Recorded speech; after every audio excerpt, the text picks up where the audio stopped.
Hi, how are you? Hi, Gilbert. Hi, Tisha. Hi, Katrina. How are you? How are you today? Good, good. I'm good. I'm doing good. Thanks. Can you hear us? Yes, I can hear. Oh, okay. I can hear you. Yeah. Oh, good. How about me? No, Can you perfect. hear me? Yeah, now I can hear you. It was probably on my side. Yeah. Hi, Jamie. Hi, Gilbert. Please meet our guest speaker, Dr. Manuguri. Hi, Gilbert. Hi, Jamie. Very, very good evening to you both. I'm very excited for this talk. I was just reading your paper. How are you both? I'm doing well, thanks. How are you? Excellent. I am very well, thank you. Get ready for some questions. I have 7 or 8 or 9 or 10. No worries. Have you had a good day so far? Yeah, it's been good, like the usual stuff, talking to students, getting things done, meetings and stuff. The usual. Yeah, it's good. Hey, I've been a student. I've never got things done as a student. Well, in the sense, it's in my case, it's helping students to get their things done. So Yeah, okay. I see you're the guiding hand. Yeah, yeah, I'm the that's mentor kinda. So that's excellent. Right, we're just setting things up here.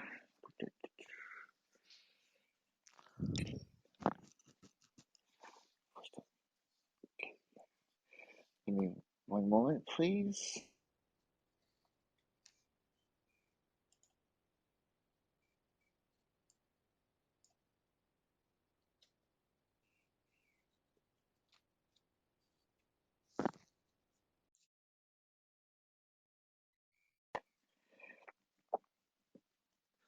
Right, we're still got a few minutes before we get started, so feel free. Do you have any questions for the up and coming talk since we've got a few minutes before we get started, doctors?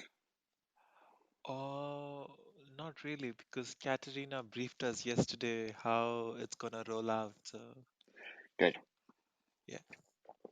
fantastic. Um, you're in the UK as well, aren't you? Both of Nope, you? Oh, nope, you're not in the UK. nope. We're based in Finland. Oh, you're in Finland. I'm in the UK. That's probably why our time zones are like closer than whenever I have to participate in the American ones. All right. I quite frequently have Hi, to be awake at Jonas. all sorts of times Hello. in the morning.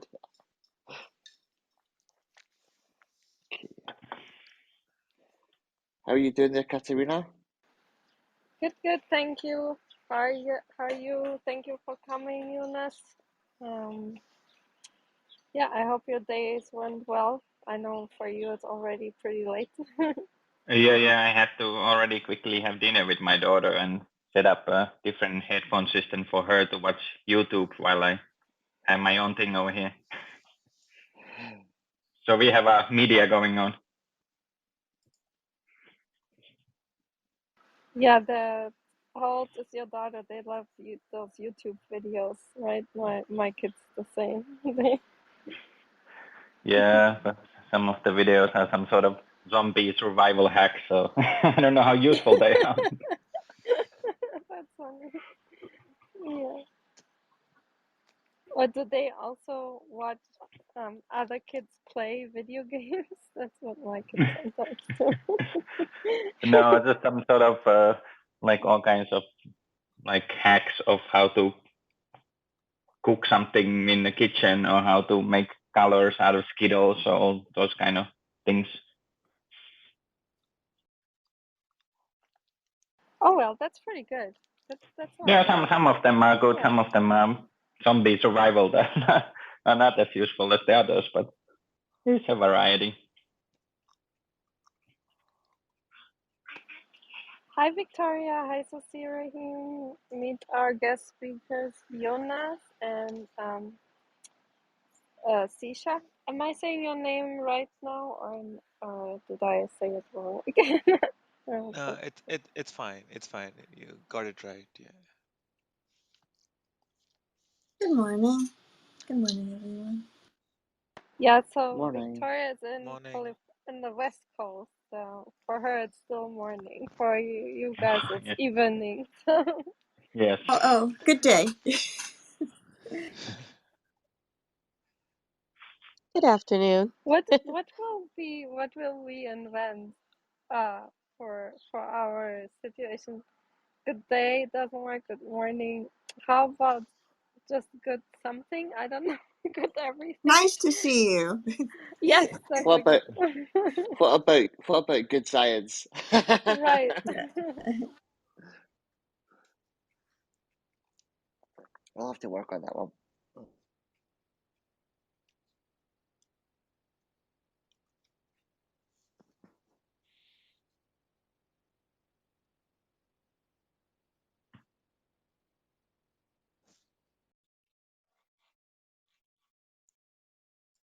So, yeah, we'll start in around 3 minutes. Hi, Dr. Shah. How are you today?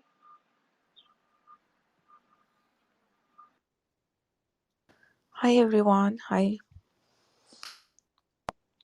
Hi, Hello. Dr. Shaw. Hi, Sissy, Reem. Hi, Jamie. How do I see everyone who's here? I see like 6 people on my screen. Where do I find the others? Is there some sort of view? Can you I'm scroll? not sure. Are you on a Yeah, computer or No, on my phone. your iOS? Okay, yeah. Are you able to scroll? So move your screen up and then you'll, Okay, others in room, then I can see 4 more people. Is that it? right. Glad you asked.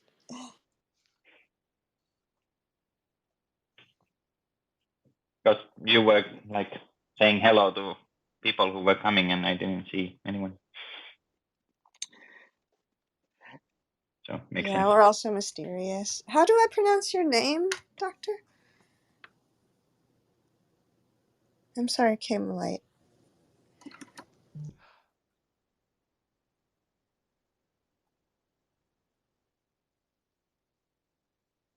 Oh, so which one are you asking? Oh, we have a group here. Wonderful. Sisha? Yes, that's right. All That's right. me. Yeah. Nice to meet you. And Nice to Eunice? meet you. Thank you. Yes, perfect. Okay. So exciting.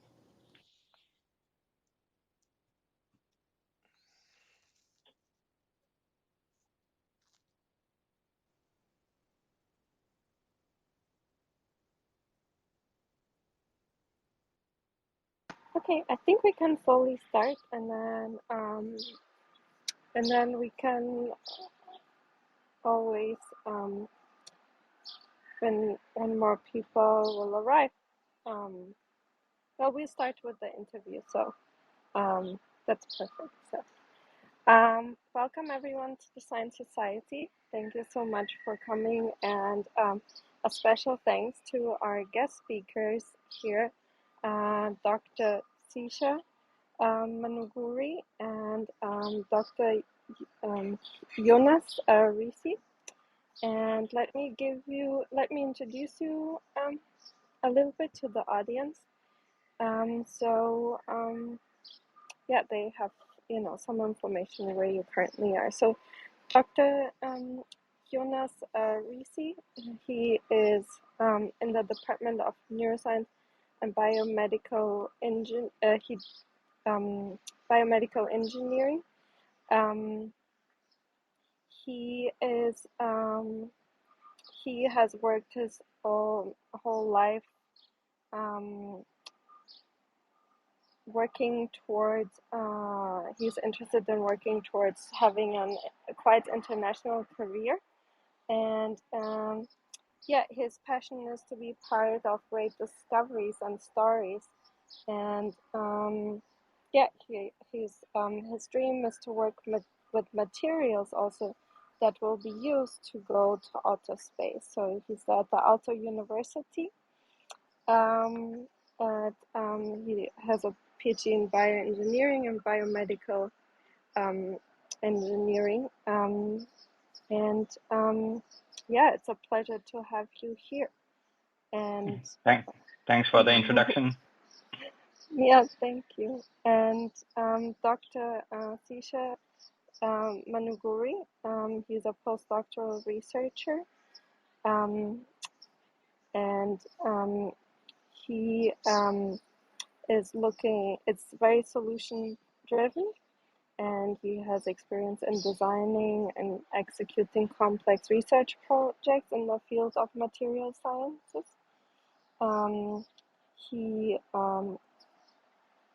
He loves working in cross-functional teams where you have a very diverse teams of backgrounds. And he is also at the Aalto University full time. Yeah, thank you so much. And he also has a quite international background. He also was at the Auckland University and New Zealand before, and at the Royal Institute of Technology. So welcome to both of you, and Victoria will do a short interview so that we will learn a little bit more about you in a more interactive way. Thank you. Thanks so much for the introduction, Katerina. So thank you, Katarina, for the introduction. I would like to ask you both two questions, but we'll start with this question to give our audience a bit of background information and to carry us into hearing about your research. With that background, my question is, if you can think about a time in your life that you noticed that you felt a particular affinity for science. And that could be somebody that you met in your life when you were a child, or somewhere during the time of your schooling, that you really felt connected to science, that science was a place for you. So that's my question. Thank you. Uh, you, Yes, Sesha, you come first. So let's start with you. Yes, go for it. okay. So, well, for me, interest in science or passion in science came very late in my career during my PhD. The reason I got into science was uh, like I started researching when I was in my second bachelor's, but the reason being, I was from a small town in India and I went to this big university, so I had a lot of inhibitions. So science was a way to for me to overcome my inhibitions. It was not really a passion per se initially, but uh, but during my masters, it was the environment in Sweden that kind of brought out the scientist in me, the freedom that I got to explore my ideas in the lab, and the people around that I spoke to, especially my supervisor or boss at that time, Professor Olaf Ramstrom. He was a kind and a very smart human being. So he motivated me and mentored me quite well during my master's period. That was the initiation for me into serious science. Mm, Into the PhD, it was uh, it was mostly in my final years of my PhD that I started developing a concrete understanding of what I wanted to do in future regarding my scientific career. But to be honest, for me, science is not for me. I like problem solving. It could be anything related to science or non-science stuff. I just like to bring in different fields of science or technology or history or music just to understand complex theories or complex problems. So it could be anything, not only science. Science is just a tool for me to understand these complex issues pertaining to human beings or animals, or it could be anything. So that's Thank my story. I hope I've answered your question. You have, and I appreciate that you made the answer truthful to you. You know, the sincerity of that it's the understanding of complex issues and not necessarily science related. Um, Yeah. it is, yeah, thank you so much. It is personal to you. And Eunice, can you please share Yeah, about? okay. Cesar's answer was quite profound. So let me try to try to get something in a similar sense. I guess for me is that I love learning. My goal in life is to learn, but it doesn't have to be science. Also I love languages because in languages you're constantly learning. You are never done. Like I nowadays use English as basically my first language, but that's not how I grew up. And then I also speak Finnish and Swedish and French, and hopefully add another language later in life. But in that one, but to come science, I I don't know now why, but in high school I took all the possible science courses, math and physics and chemistry, whatever was available. And after that, I went to do applied physics degree in Adelaide, in Australia, in University of South Australia. And I think I need to give shout out to that university because they're studying physics. It gave me this opportunity to learn through failure. Like I think best way to learn is through failure, and we all, well, people admit it or not, we fail constantly. And in physics, you were allowed to fail. Things didn't have to work out. You just need to write a report about it of what happened and what, for example, if nothing worked out, what went wrong.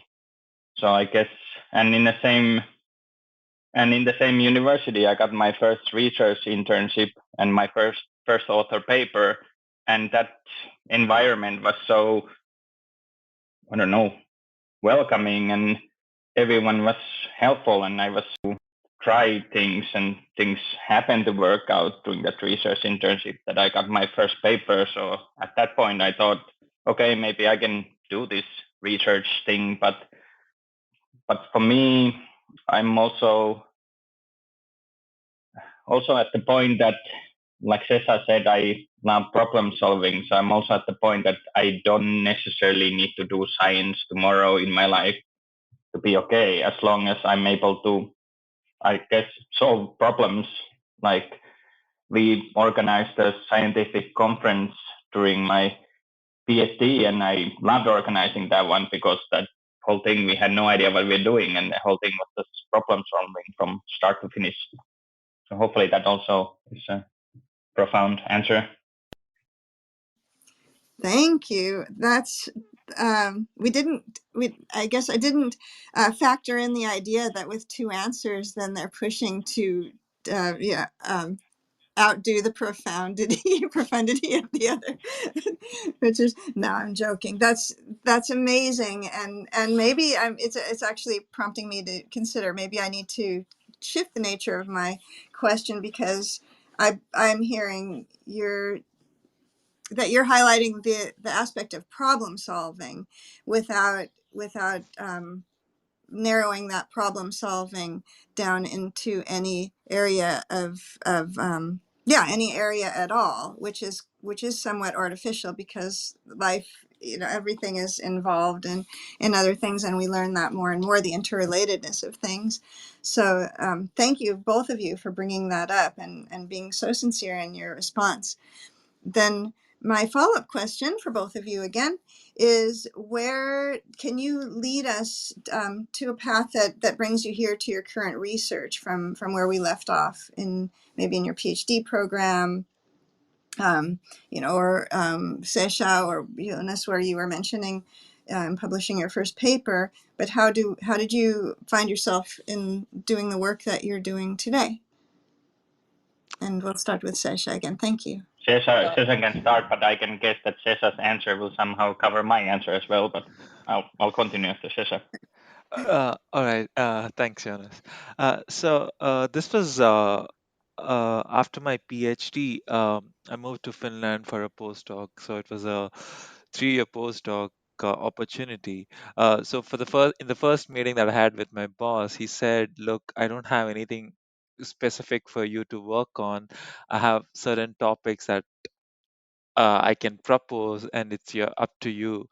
So for me, my natural inclination is bringing together multiple different things into one single system. So I like working at the interfaces. Like if you bring, like let's say, a composite material, you got to put three or four things together to make a function out of it. That's always my passion and always been my passion and inclination since my PhD days. So we started working on it, and our lab works on DNA based material. So okay, what can we do with DNA and what can we do with nanoparticles? So that's how the whole idea, the genesis of the idea came about. Like just trying to explore things, play with multiple materials, and let's see what we can do. So the first 6 months of this work have been pure exploration, and later it took us an year to come about with a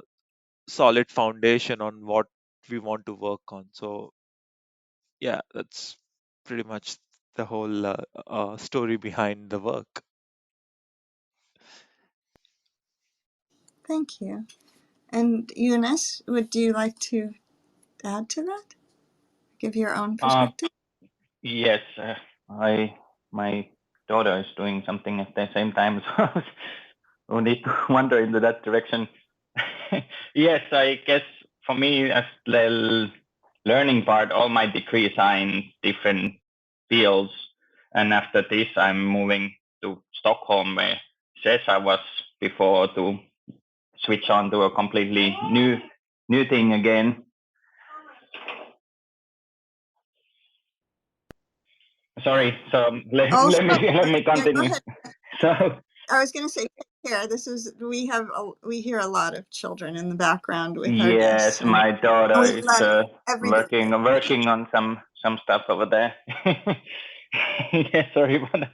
Yeah, so I guess for me, I have a degree also in chemistry and applied physics and functional materials, and then I was working on DNA on nanoscale on my previous paper, and I wanted to I had an idea of bringing it into more of a macro scale so I can make use of my degree in materials engineering. And then Cesar came along, and then, as he said, the whole time 6 months was just exploration of what can we do, and this is where we ended up. Hopefully that covers the answer. Yeah, thank you for bringing us up to the present, and also I want to mention one more time that how important I hear that your experience with what you call the opportunity to learn through failure, how important that is, and that it's just a really it's a great attitude to bring to light here in this space, because so much of the work is based on your ability to think freely and follow that motivation. And so if you are able to learn through failure and see failure as an innate part of your work, then I can only see that as a positive aspect driving you forward. So I thank you also for speaking those words here today.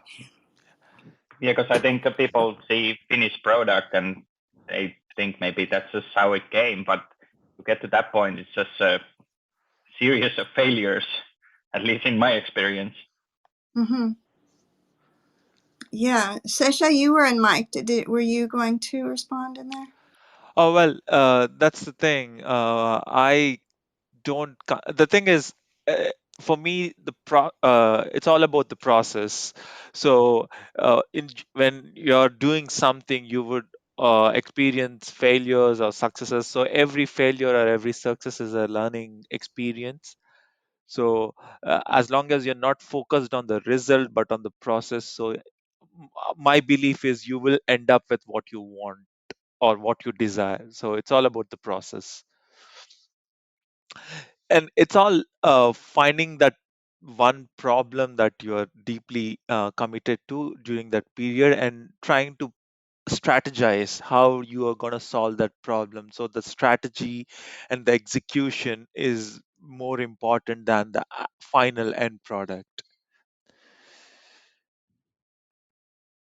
I'm writing that down.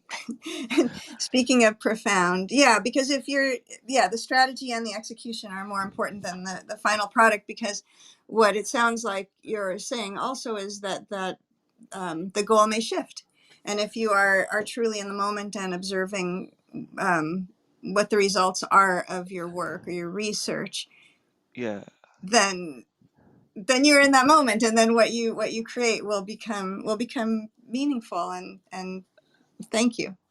Yeah, I don't think necessarily the end product is what you started with, because you cannot predict everything and how the, let's say, the data, how the system will behave. I don't think it's a good approach to have some sort of idea and try to push everything into that mold, but more like see where it takes you, what actually comes out of it, and adapt to that. Right. Yeah, then you're ready to see, then you're really doing your research, and you're really reporting on what your true findings are. So at this point, you are both welcome to deliver your talk, and we have your link pinned up above. And depending on your preference, sometimes guests prefer to have a Q&A following their presentation. Some guests prefer to have the Q&A during the presentation. So we want to make sure that we are facilitating whichever your preference is, so that you have I the think best our time here. preference, I think, is during. I hope it's an informal discussion where people can chime in. Right, Sesha?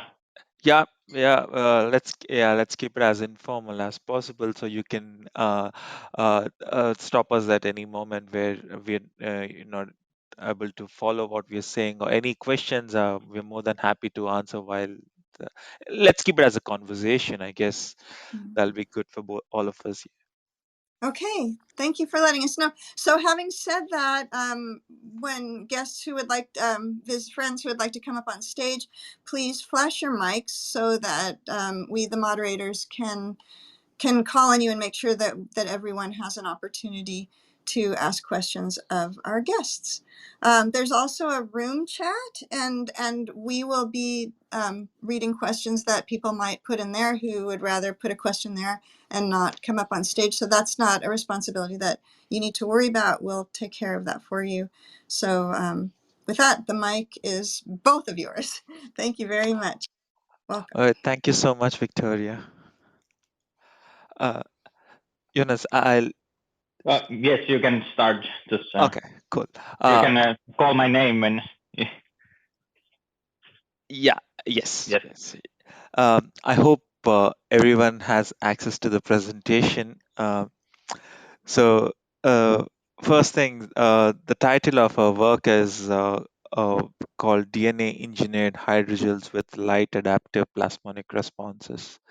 So, that's the title with which we published our work. So, I'd like to just talk briefly about the inspiration to this kind of work. It comes from nature. So if you go to the second slide in the introduction, you could find this colorful reptile called chameleon. So the speciality of chameleon is it's got these cells in its skin. So whenever a chameleon experiences any stimuli, it could be it could be a prey, or it could be a uh, uh, predator, or it could be even a changes to the environment that it is surrounded by. There are complex temperature changes that's occurring in its body. So when these complex temperature changes occur, they send these signals to its brain. As a result, the skin expands and contracts. So the skin contains these skin cells called iridophores. So when there are temperature changes, the skin contracts and expands, and these cells also, as a result, contract and expand. So the distance between these cells changes. As a result, they generate color because these are called photonic crystals. They're nothing but photonic means light, photon, here light. So the way the light interacts with these crystals generates colors based on the temperature changes occurring inside its body. So the the colors are dynamic. It gives a plethora of colors in the visible region, both the primary colors like the red, green, blue, as well as the secondary colors like the cyan, magenta, yellow, etc. So it's fascinating. So the way chameleons adapt to the environment and the cues that it gets is a fascinating example of nature where it can generate dynamic colors.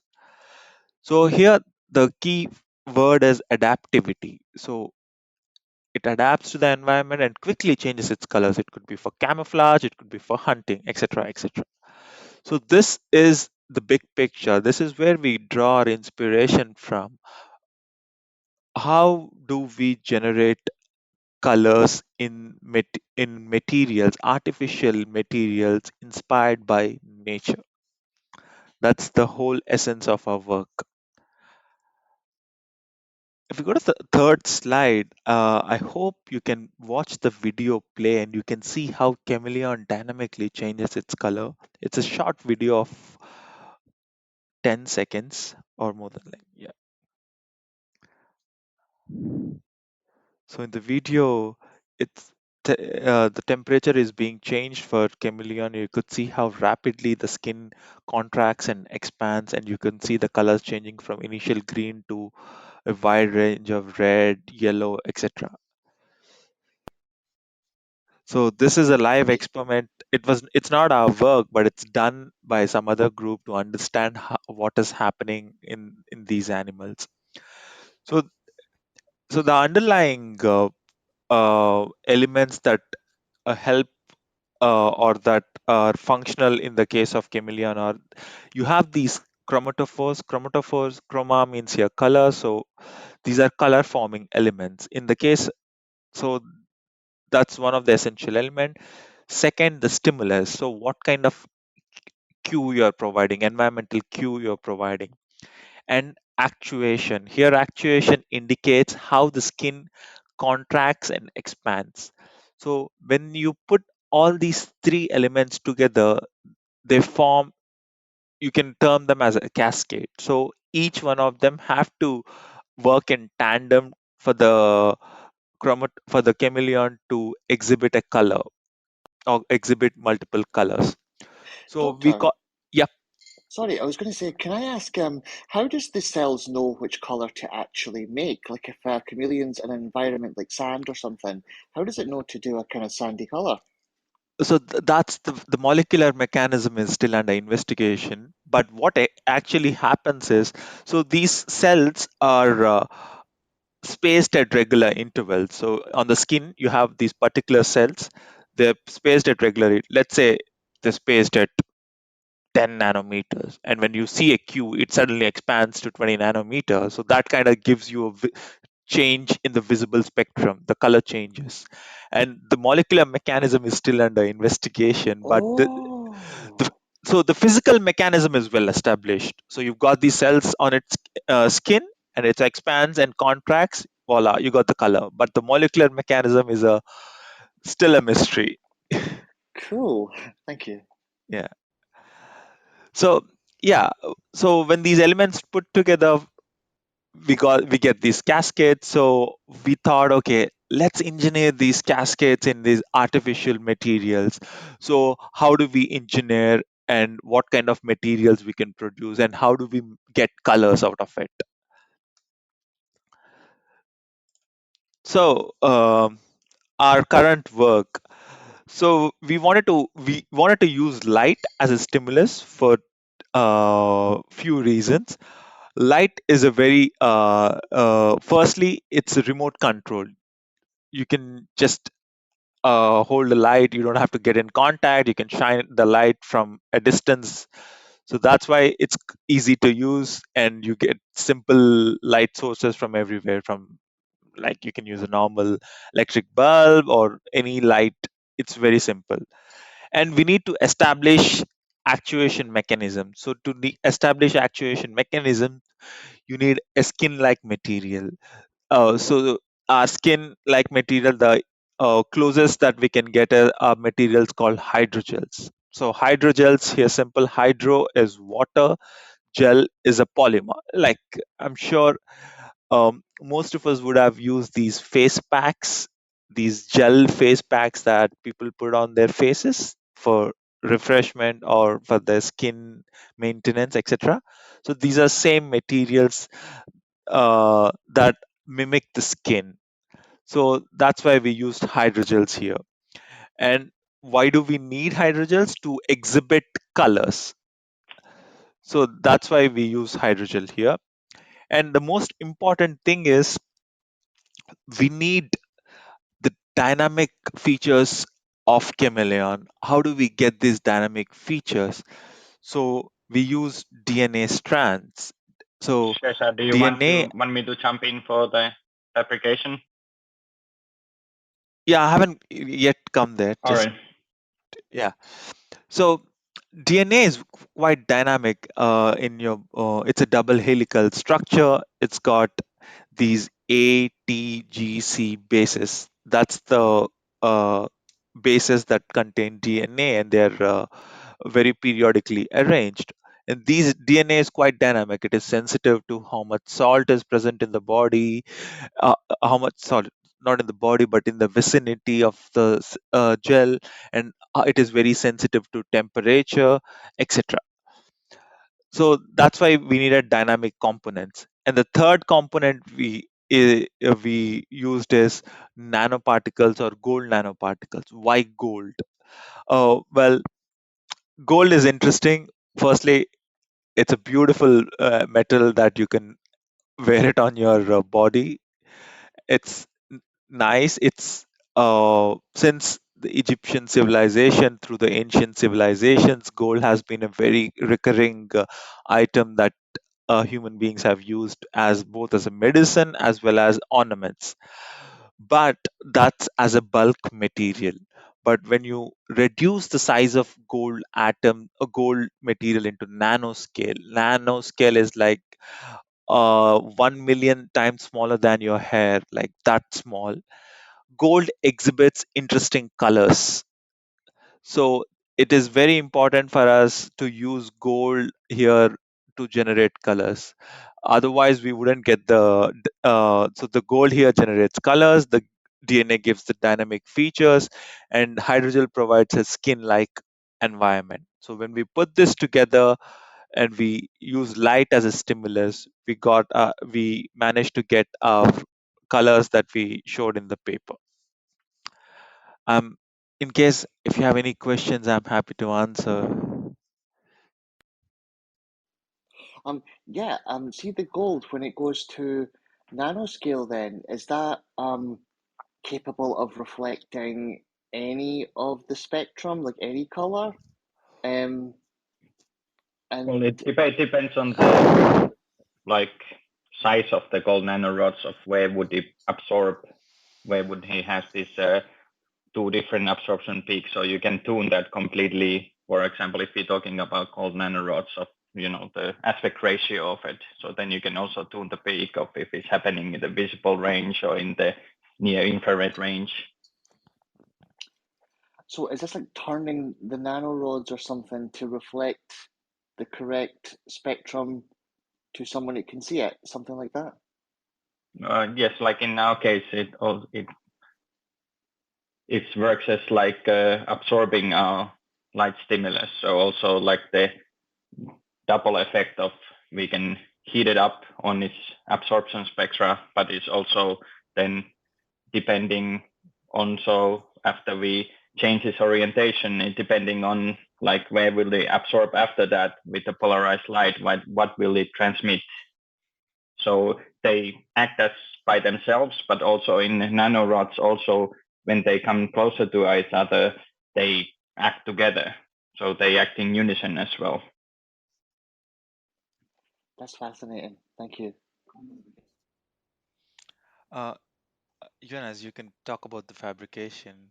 Okay, so I can bring some as Cesar already mentioned about the DNA here and gold nanorods, if you're like me at my start of my PhD, I had done like chemistry and all this kind of maybe never really done any biology or anything like this. So DNA for me was a genetic carrier material. And then starting off my PhD, you can synthesize any DNA you want. Like Cesar mentioned, these 4 bases, so it's completely programmable. So for our case, we were in our lab and in my previous research for working previously that you can actually put DNA all these gold nanorods. And nowadays DNA has the synthetic DNA's price has come down per base constantly, and these companies that synthesize it, you're able to get any sort of modifications at the end of the DNA. And so what we had is DNA that is modified with this tile modifications at the end that has this coordination chemistry towards gold.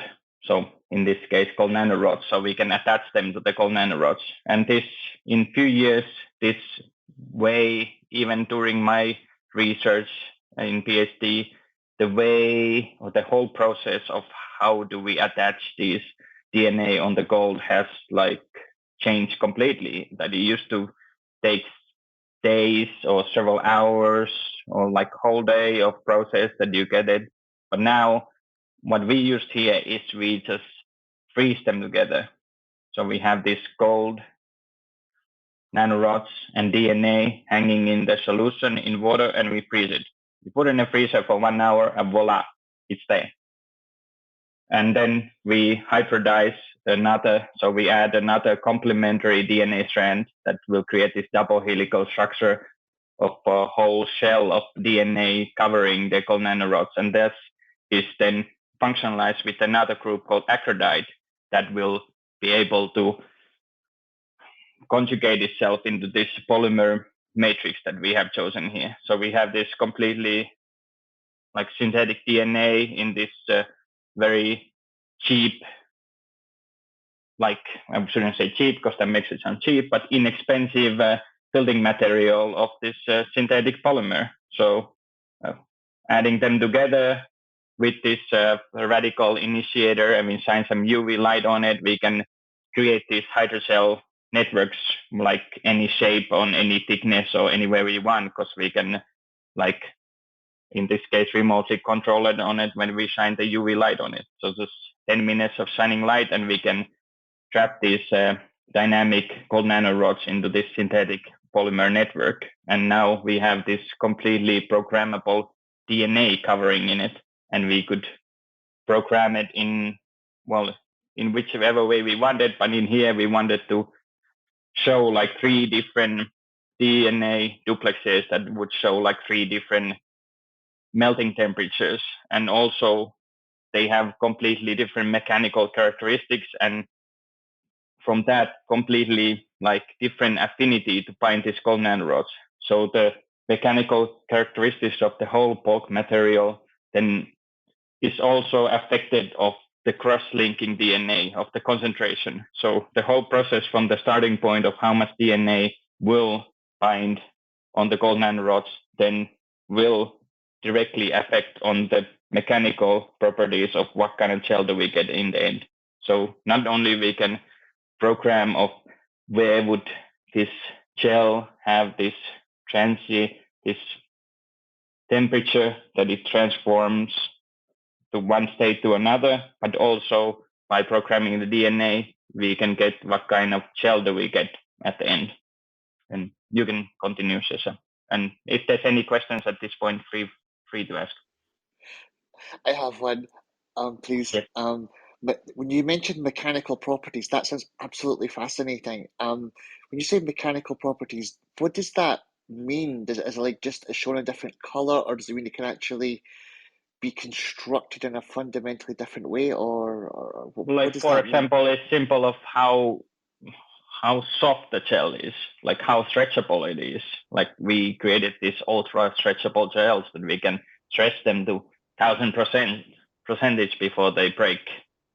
So just For example, that. That is amazing. So you could have a material then that could become really stretchy, then not really stretchy, like Yeah, it that. becomes like completely soft, for example, that it's difficult to handle, or this becomes that you can just stretch it back and forth and it recovers. That is so cool. Is that a little bit like that could make materials like clothes that would fit anybody? Like it could, be made flexible, stretch around someone, and then be made not flexible once it fits? Yes, you Abs- can create some sort of a super wet, sticky material or something that feels like some sort of stretchable tape, for example. Whew, but before I ask too many questions, I'm going to let you continue the talk because that's incredible. Thank you. Oh, thank you, Sesha. You can continue. yeah. So in the next slide after I fabrication, cannot hear you that well anymore. hello now. Yes, thank you. Yep. So in the next slide, after the fabrication, so like I showed in the about chameleon, the skin stretches and contracts. So we wanted to first investigate if we by mere stretching we can generate colors. So what we did was we took a piece of hydrogel and we stretched it to various strains. Like it was 100%, 200%, 300, like how much we can stretch. So when we stretched uh, to over 400%, as you can see, we can see colors, polarized colors, green and red in this case. So in this case, polarized in the means since so light is both waves and particles, right? So you have these light particles moving in random directions, the light that we see every day. So when you what a polarizer does is it filters light and allows only one particular direction to pass through it. So we used a polarizer in this case to filter random light into a particular direction light so that it interacts with the nano rod, gold nano rod. So when the light and the gold nano rod are in the same direction, you get a particular color.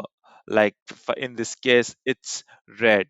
When the light and the rod are in perpendicular direction to each other, you get red color in this case. So that's how by just stretching the uh, hydrogel we can generate colors. If anybody has any questions, please.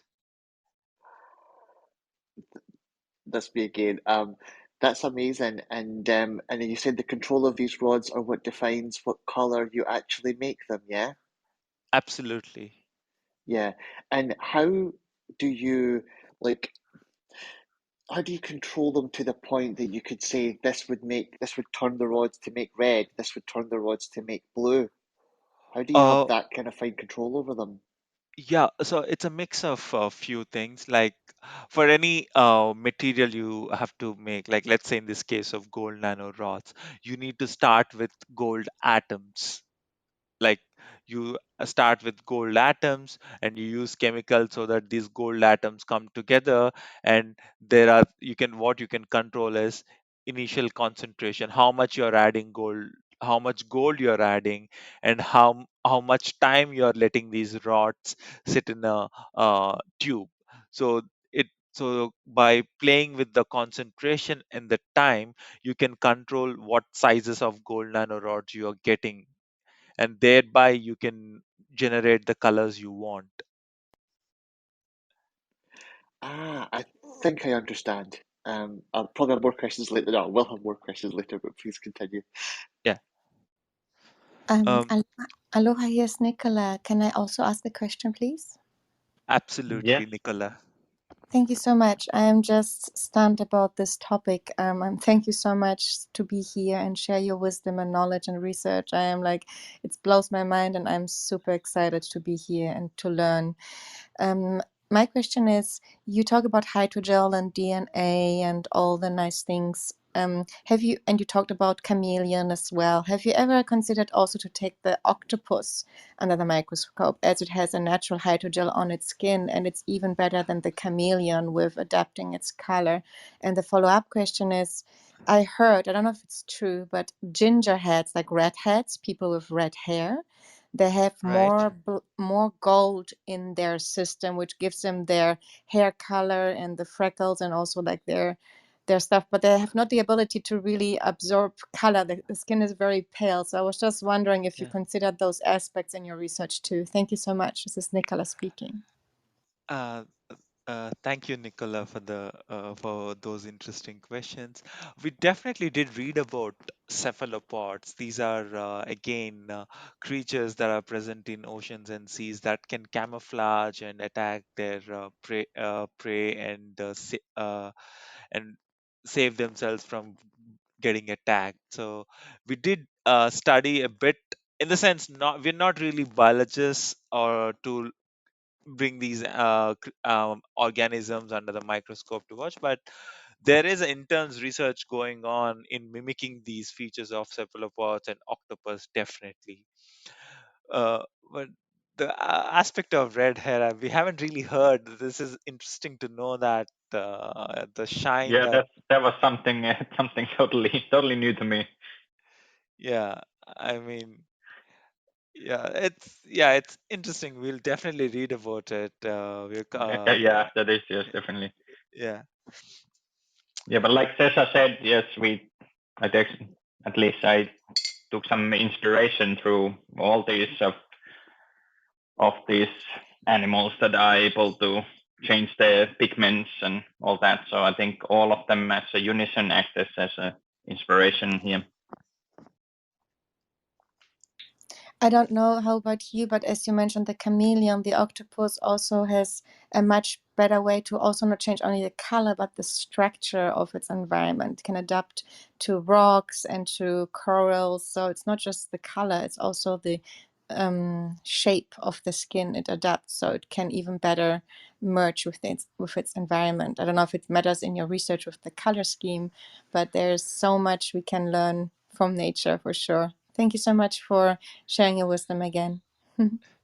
Well, you're right. Like, we did start our research in that direction where we wanted to make materials that can even adapt or bend according to the light stimulus we provided. So we initially started with that, but we got to a point we felt that it's too difficult to do this in a short, like the given amount of time we had. But definitely, octopus is a big inspiration for mechanical engineers to generate or to build these robots called soft robots that can bend, crawl, and jump, that kind of objects. So yeah, thank you.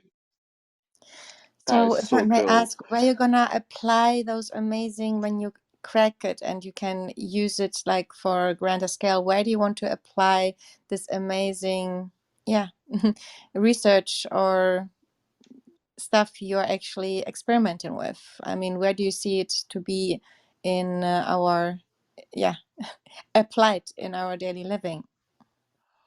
Well, uh,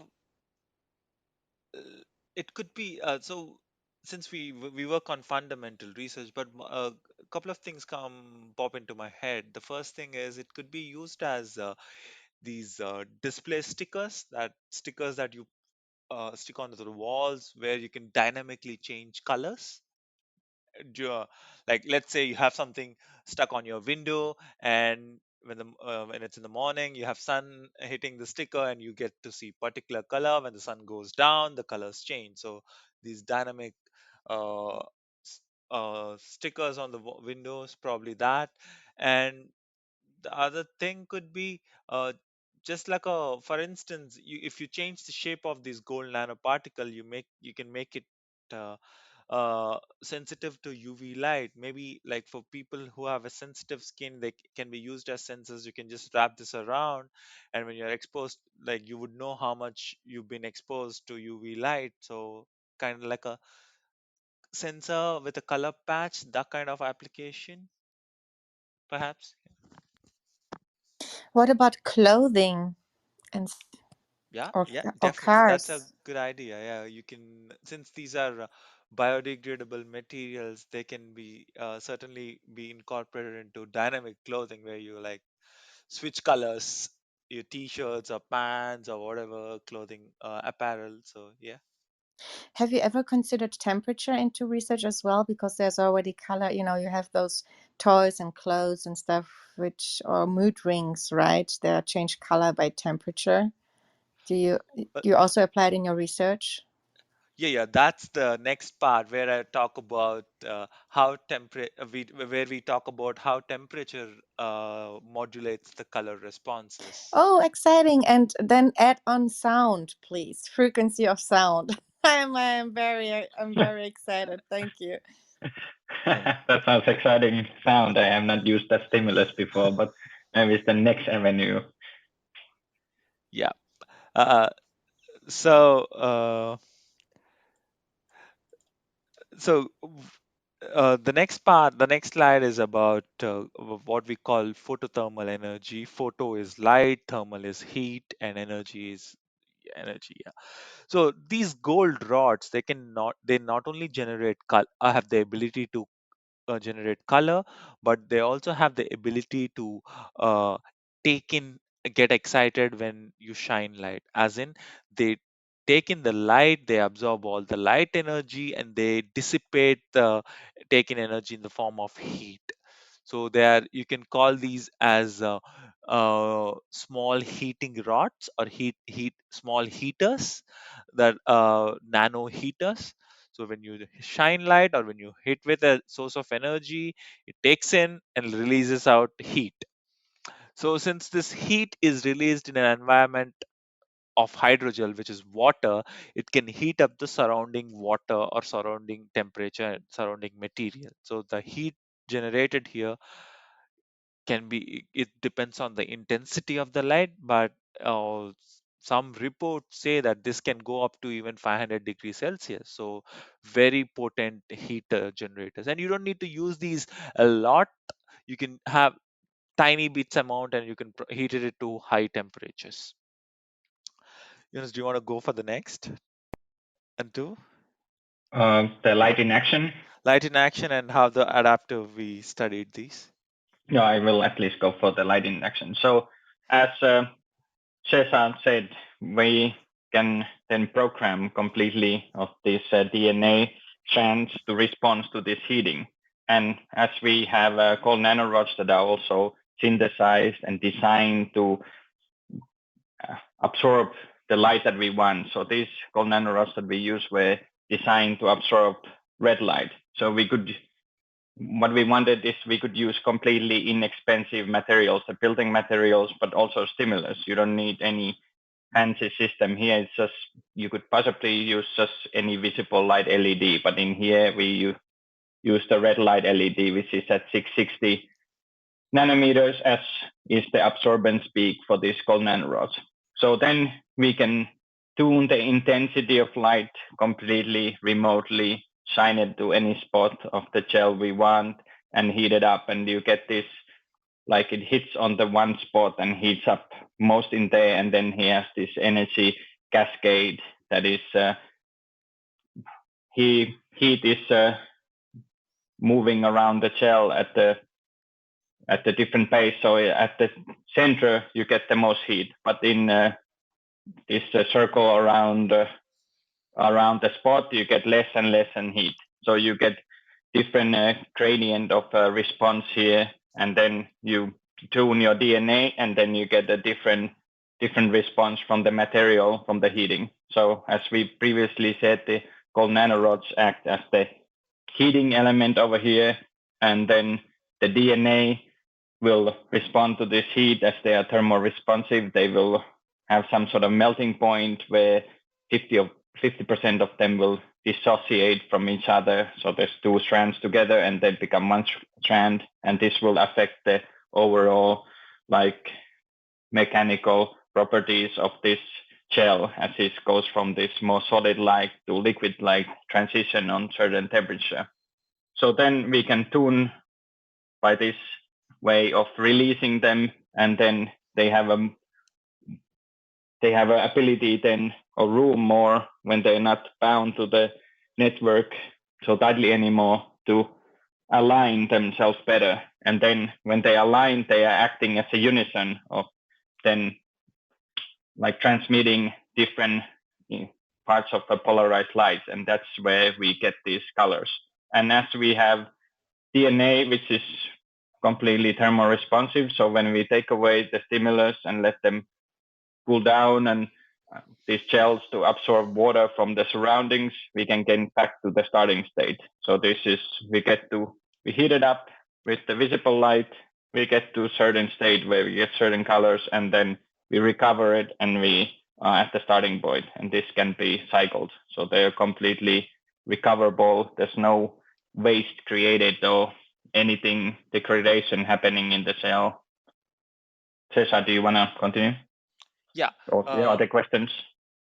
Yeah, I mean, I'm happy. Like Yunus has mostly explained very clearly what the system is. So essentially, light is here to generate, like Nicola asked, we generate temperature responses in the gel, and the temperature responses modifies the material features. Like you have a solid like material first, and it slightly becomes liquid because you're heating it up, and because it's becoming liquid, the rods can freely swim around and align in the direction, in a particular direction. Since this is a polarized, we use polarized light, as you see in the adaptive responses slide number 8. You could see based on the temperature we reach, we can control the intensity of coloration.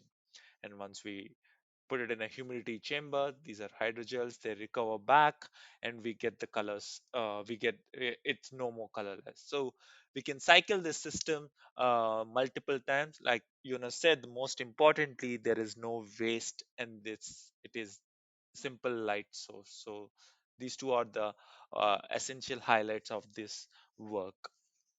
Yeah, happy to answer any questions if in with respect to this, these slides. Yeah.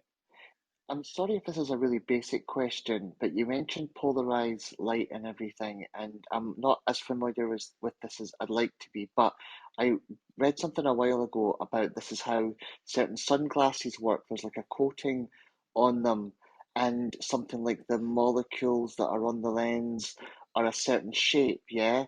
So it only lets some of the spectrum through, please correct me if I'm completely wrong here, but it was something like that. Is this what you're doing to sort of funnel the light that you want to and to reflect off of the gold, or am I misunderstanding the process?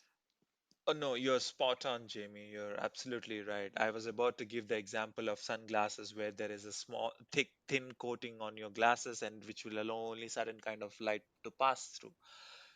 So it will only transmit only certain kind of light. That's why when you wear sunglasses, you get that protection from the sun. Like your eyes don't get strained because a lot of the bad part is filtered off. Uh, Similarly, in this case, we wanted to test colors in the visible range, so we had to use a polarizer to filter, not in all directions. So we let a particular direction of the light to pass through a material, so that the transmitted colors that we see are uh, the respective red and green colors. So it exactly works on the principle of sunglasses and the polarizers. Yeah. That's amazing. And one last question here is if it's using that with that principle, how are you? I'm guessing you have to change what light gets in and out. What is doing that? Uh, And Sorry, Jamie, could you please repeat the Um, question? I'm trying to I'm trying to think of it in my head, but okay. So the polarized like material, it's letting in a certain spectrum of light, yeah, to reflect off of the gold rods. Is that correct? Let's say transmitting, it allows transmission of light. Okay, right. Okay. Yeah, I need to think of my question then before I can ask it again. 'Cause yeah. Please continue. Please continue. To summarize, we are at the end of the slide. To summarize, what we demonstrated here is something lifelike systems. That's the key word here, where life, the inspiration comes from, any inspiration that comes from nature or biology can be termed as lifelike systems, be it on it can be any organism, it can be a single cell organism, or it can be a multicellular organism like us human beings. So second thing is dynamic colors. So we can generate red, green colors now based on the orientation or the polarized response of these gold nanorods. Our efforts right now or in future will be focused towards getting that elusive blue color into the picture, so that we can create, once we get these primary colors red, green, blue, these can be mixed in specific ratios to generate uh, uh, the secondary colors in of the light spectrum. And uh, most importantly, we are looking at making green displays, the so-called green displays, in the sense, if the current displays you see in TVs and any screens are contain a lot of toxic elements like liquid crystals, which are not biodegradable. But imagine if you can run a whole display based on DNA and hydrogels. They are green, and if you, once you're not happy with the, once it's broken down, you can just throw it in the ground, throw it in, put it in your biodegradable waste basket, and they degrade in no time. So the whole idea is to push towards green and sustainable display technologies for the future. So this work is like probably the first step in the whole effort, and hopefully in our lifetime we would be able to achieve the dream of creating sustainable display technologies. Sasha. Oh, Jamie, sorry, go ahead, Oh Jamie. no, no, please go. You go first, Oh, you're please. so amazing, Jamie. I admire your curiosity and your spirit. Thank you. I gave you a sweet follow. Here's Nicholas speaking. Um, so thank you for being here, and thank you, Katarina, and all the others to create this room. So Sasha, you just mentioned something about the green light. I am also I'm a light nerd. I'm all about light, and I learned a lot that actually our screens are really bad because of the blue light, especially for the gentlemen. In the nighttime when you use it, we are used to look at red light to give us a momentum so we can fall asleep, but actually blue light creates a lot of estrogen, which for women is not so bad, but for men For it's men, not yeah, so good. So yeah. I was wondering, as Is the this blue blocks exist and all these things, is this possible that you can create a light which actually filters the blue light in the way in order to make people fall asleep better while actually looking at the screen? Because I have many clients, I work also as a counselor, which have sleep issues, and I say, well, it's the blue light, it keeps you active. So ideally wear blue blocks, but ideally 3 hours before bedtime don't use any screen time. So I was three wondering if, hours? Really? pardon? 3 hours, really? Yeah, 3 hours. That Your body needs 3 hours away from blue light in order to get into the to produce the hormones which makes you like want to sleep and rest. So, but blue blocks work, but not, of course, not 100%. So usually, ideally, is 3 hours before bedtime. Don't use the screen. So I was wondering if you're working also on it to like filter the blue light out so people can, you know, look longer. Maybe it's not the ideally thing, but people, let's be realistic. Who is not watching anything 3 hours before bedtime? I don't do it. So yeah, just wondering if there's anything in your research too. Well, that's an interesting point. We haven't thought about that kind, but it's definitely a direction that we could think about in future. Because so right now, all my glasses have this coating for blue light filtering because I work on screens, and so the coating does help filtering out the blue light.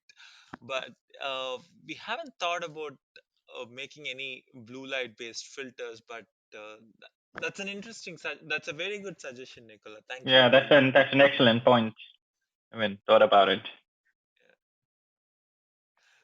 But the whole effort is in this case to first generate colors and control them dynamically, and then hopefully fabricate, demonstrate active displays that can show these that can show these colors. Yeah, I did have that thought before when you said the active display thing. I was wondering, I didn't know if this was like too ambitious, but you were talking about could you have like a single sheet of something that could continually change to have like a, I don't know, like an entire book's worth of something put onto this single sheet or something like that. yeah, Like, you know, like information, yeah. diagrams, things like. Yeah, potentially that's the direction we would like to go, wherein we can make these into single sheet like materials, and use electric, like all our displays work on electric electricity, so use electricity to generate colors.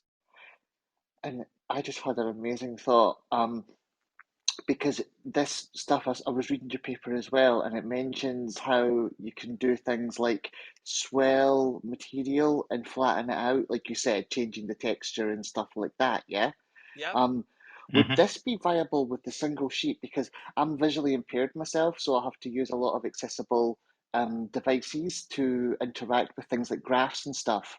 right. Um, could this material be like a sheet that's like essentially flat and clean, but you put like say a diagram, the picture of a diagram through it, and as opposed to showing it through color, instead it actually makes it bumpy or raises it, so I can actually tactily feel a diagram. Uh, well, there are actually works and people have done using tactile based, mechano based materials. Like for instance, when you apply certain pressure on the material, you would feel certain kind of response from the material, and that's being pursued in the field that we are working on. But that's a very important suggestion. Jamie, where I think the beauty of this part is you can tailor these materials to the kind of forces you want. So you can tailor these, you can generate, you can print them, you can tune the structure so that a particular user would need certain kind of forces that they apply. Yes, they can be tailorable. That is so incredible. That is amazing. Jamie, here's Nicola speaking. You just, as you mentioned, that you are actually visually impaired. And I was asking the question before we went through heat. Thank you, gentlemen, for taking us through the heat, how it can also our color. But I'm very interested in the sound, how acoustic can also, acoustic is a frequency, right? It always has a spectrum. And I don't know, Jamie, if you ever heard people actually can color has a certain frequency and can be captured. So visually impaired people, they get some like an implant or something like that, so they can get a sense of colors, and see how some people even claim that they can feel the resonance of colors, so they can actually dress themselves according to a symphony of colors, of depending of what sound they or frequency they get from the colors by simply sensing it, not seeing it. So I was wondering if your research can expand also in the acoustic and the sound on the sound level, because that would be so exciting. Like for instance, Jamie, I don't know, Jamie, if you're been visually impaired all your life, or does it happen later, if I may Well, ask? I'm happy to reach out to you later, Nicola. I'd love to talk to you about Yeah, this afterwards, if that's cool, sure. because I think we've got a lot to talk about. Thank you, gentlemen. Please continue. Well, I mean, definitely there are already works there where people use sound waves to dynamically generate and modulate colors, because sound is such a clean source, and everyone's got their own range of own frequencies of sounds that one can generate. They are unique. Sometimes they can unique and can overlap. So definitely that is also these materials are in the research is towards making these as personalizable as possible to suit one's needs and requirements. And also, you mentioned you can get the different spectrums. Could this, we already mentioned clothes, and you already mentioned changing colours of clothes, and you also mentioned the visual spectrum. Could you actually have ultraviolet? Could you have it where you know, like somebody could be wearing the kind of clothes that they go to somewhere and it reflects on like black light, or it shows non-visible, so other people with say goggles could see you, but nobody else could see you because it's dark, stuff like that. Yes, yes, definitely. Because in the all the individual parts of this whole material are tunable, starting from the nanoparticles, the DNA to the polymer network. So in a case, you could switch the cold nanoparticles to some quantum dots as well, or some other materials. So everything can be like it's you can switch everything around in this whole thing. That could be such an ultimate cool camouflage material. Like this will replace camel. Is it camel? Yeah, this will replace camel.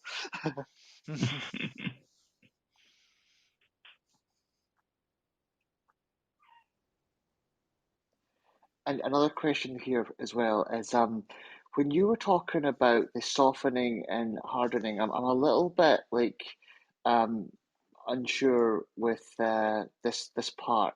When you say um okay, I'm thinking what I think about in my head and tell me where I get it wrong. Yeah. You say it softens the material or whatever softens and allows like the gold rods to all join together in Hmm. a controlled way. Hmm. Um, how do you then separate these clumps again? Because I'm guessing that you're talking about this is like almost at the atomic level, right? You're putting these gold rods together. How do you manage to separate them? And it just seems to be such an incredibly fine-tuned thing. Just soften it and put everything together. That makes sense to me. Like any pot with a bowl of soup can do that.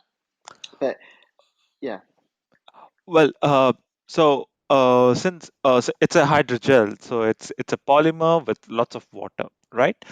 So when you heat up the gold rod, the surrounding water gets hot, super hot. Like in this case, it goes about 80 degrees Celsius. So what happens is, as a result, because of the heat, the material also kind of melts because of the heat generated. But it does not. When I say melting, it's local melting. That means wherever you put the light on, that area melts. So when the area surrounding the rod melts, so let's say a rod initially is in a solid like system, it's all completely dense solid, and the rod doesn't have any room to move around. But when it melts, the when the surrounding area becomes less dense, more liquid like, the rod has room to wriggle around. So as a result, the rod orients itself uh, in a direction which gives them strong colors. I so hope I you can. answered your question. Yeah, thank you. That was actually really helpful. And you're even able to control the vibrancy of the color as well. Then you say you can. Absolutely, you got it. Like, I mean, thank you so much. You found the that part as well. Yeah, absolutely. You can color control the intensity as well. Yes, That is exactly. that is so that can be adapted to like every. This could be adapted to everything that I can think of. This is so mind blowing for me. Yeah.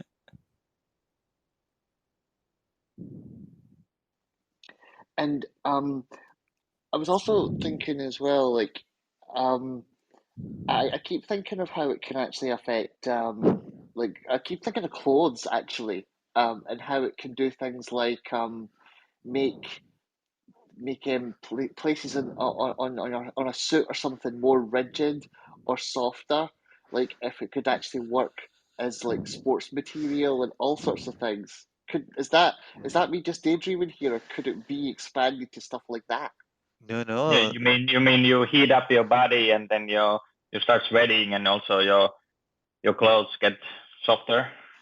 Well, Is this the direction you were thinking? that thing for sure. But I was more thinking of, like, you know how when someone goes to do, say, like American football or something like Mhm. that, and they could have like a shirt that hardens to give them a bit more protection, but it can soften up afterwards, or even I don't really want to go the military route, but could it be like a like protection against attack or stuff like that? I don't really want to go down that a particular dark tunnel, but could it?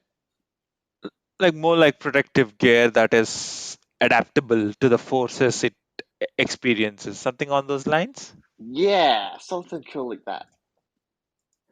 Well, sure, like you can make these materials flexible. I mean, these materials are flexible. Sure, there are opportunities in future where one can generate these kind of protective gears and that are suitable for everybody. Yeah, like for instance, uh,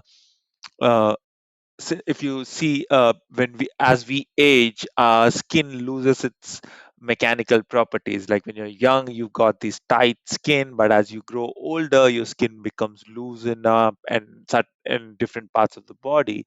So what happens is these wearable technologies like these Apple iWatches and Fitbits, they are not really customizable, right? They are made for one everybody. Like they don't really care about how your skin looks or how your skin feels. So, but if you make those electronic gadgets with materials like this, and you can clearly adapt them to the nature of the skin, and they'll be much more comfortable for the user to wear. So, uh, I hope that answers your question. Yeah, that did. It actually made me even wonder if there was such a way of having something like so if somebody was wearing something like a suit, and there could be like a button at a certain place in the suit that when you press this button, it's actually more like a light emitting diode that it activates like through the suit, Yeah. causing the light to like change the suit to have more control. Because some of the stuff you're describing made me wonder, how do you have direct control? Because I get the reflexive nature of your being outside, it gets warmer or it's bright and it does something. That's awesome. But I was also wondering about like the more direct, like I want it to be bright red even if it's daytime or nighttime or that kind of thing. Um, if such a sort of internal mechanism could be constructed around something like that.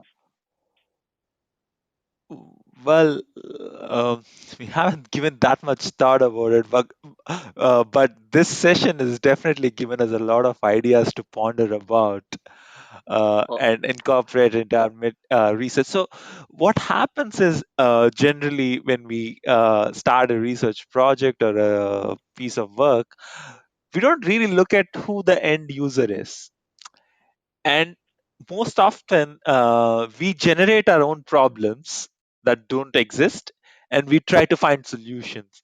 but talking but talking to a diverse group of people really helps to understand what, like that's why you see the companies that make products that people want, they are more successful.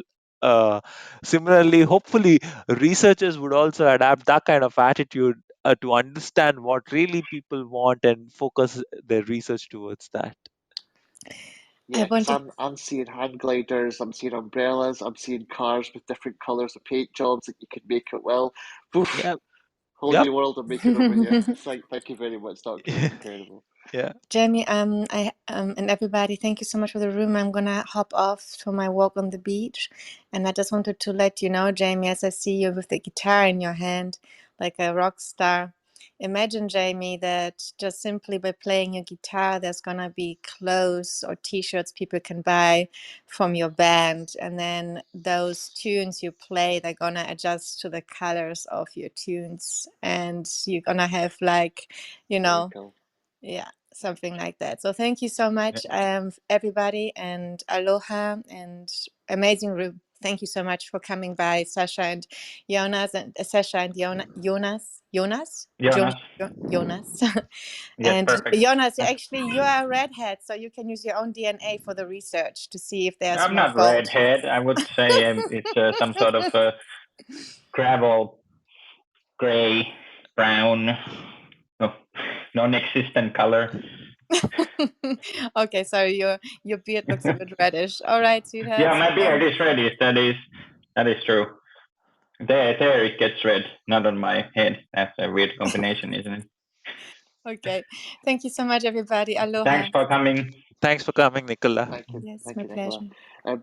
Does anybody else have any questions for the doctors here before I hog the stage entirely? Yeah, I want to say thank you.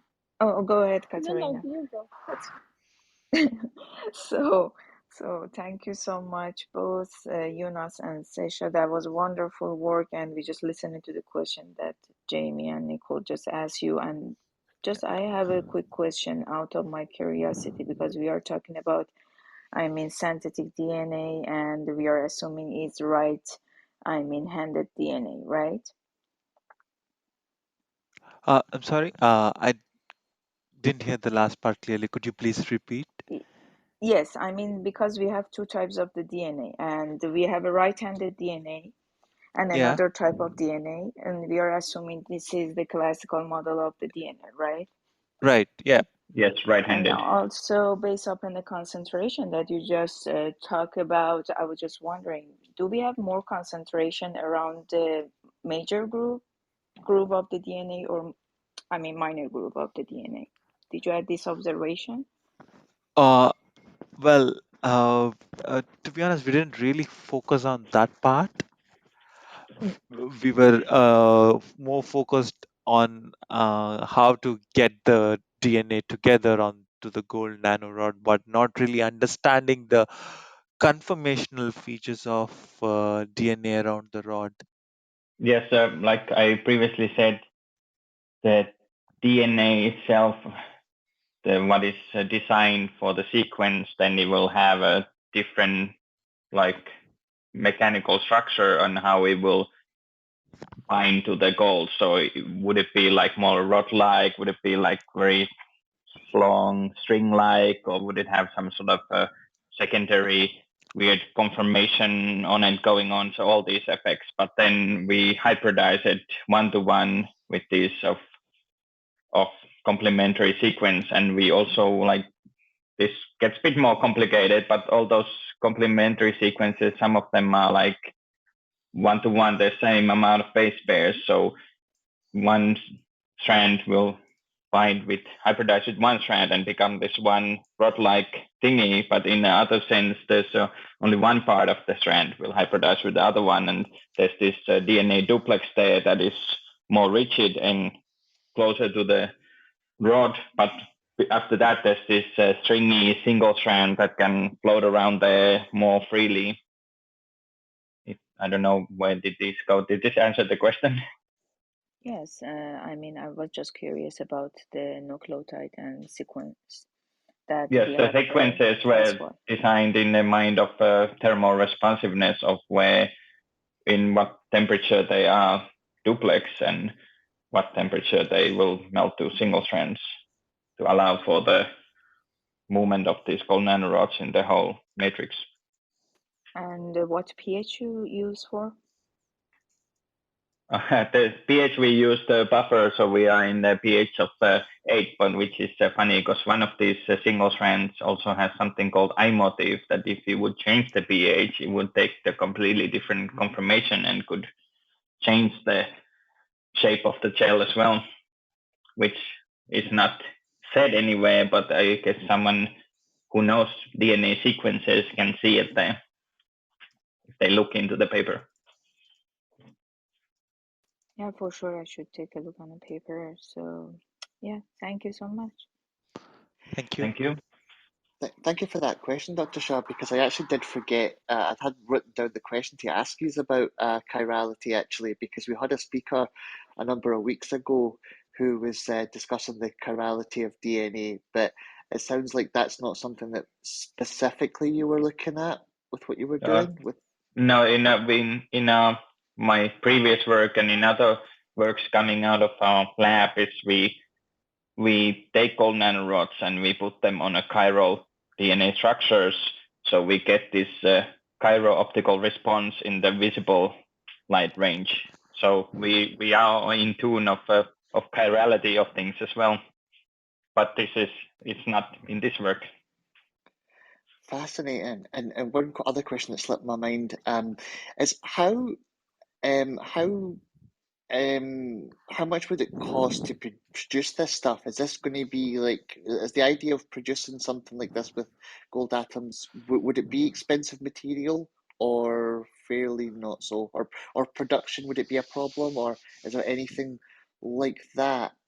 No, I think everything is very inexpensive materials, which was kind of the point as well.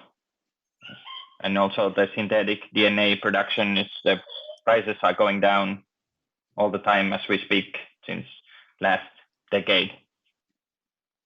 So everything is very inexpensive. Okay, that sounds absolutely amazing. I'm struggling not to just send you guys an email with my order list of everything I would like you to make for me. But thank you very, very much. This is incredible. Yeah, thank you so much for this amazing talk, and it's really incredible work. So given that the material probably has to stay, because you said in order to keep the eye motifs up, they have to stay in a specific pH ambient. So it wouldn't be feasible to have them as detectors in some body parts. Yes, if I can interject there with this, so the eye motif is only in one of these, like we are showing like range of designs here. We chose 3 different ones, so that eye motif is only part of one of the designs of the DNA strand. So it's not the whole material. Like I said, you can program and change everything in this material to your liking. Oh, that's really interesting. So, do you see like application of having sensors, patches, around the body, maybe even in the body, that give like a light, a color response? Yeah, definitely. In the future, we may not be doing those things, but definitely we see the field going in that direction, developing more wearables or more wearable sensors that are tuned to the body, like skin's individuals' mechanical properties, and yeah. Yeah, it's amazing work. Thank you so much. This was great, and that you answered so patiently all of our questions and all of our ideas, and No worries. you know. Thanks a lot for No, thanks a they've been so much fun, usual conversations in the lab or even in a conference. I think this is more fun. This is more fun. Thanks a lot, Katerina, for reaching out to us. Yeah, thank you for coming so fast, and this is such a cool work that people right away have ideas how they would like to use it, and it must be fun. Yes, so maybe I need to start working on some acoustic things, so sound wave stimulus next. I've been just focusing on light, and there's so many ideas with sound. Yeah, sound. Yeah, And would yeah. magnetic wave, like electromagnetic waves, also work? Or would Yeah, Yes, magnet. definitely. Yeah, magnets definitely. Yeah. interesting. And How can I strong quick? would it need to be?